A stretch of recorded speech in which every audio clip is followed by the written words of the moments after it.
Sa buhay natin, minsan nararanasan talaga natin yung sobrang hirap tayo at hindi na natin alam kung anong gagawin. Ito ang lagi mong tatandaan. Hindi lang tayo ang naghihirap sa ngayon.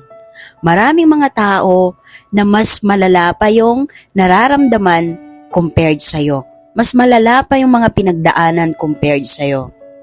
Kaya kung ikaw may balak kang sumuko dahil lang naranasan mo yung paghihirap mo ngayon at kung ano may yung mga pinagdaanan mo ngayon, palagi mong tandaan na kayang-kaya mo yan. Kaya ng iba, kayang-kaya mo rin yan. Dahil hindi naman binigay sa'yo yung problema na yan para lang mas lalo kang mahihirapan. Binigay sa'yo yan dahil alam ng Diyos na kayang-kaya mong solusyonan yan. Okay? Kaya kung nanghihina ka man, hindi mo na alam ang gagawin mo, mag-pray ka lang. At lahat ng mga bumabagabag sa'yo, mawawala lahat yan. Basta magtiwala ka lang.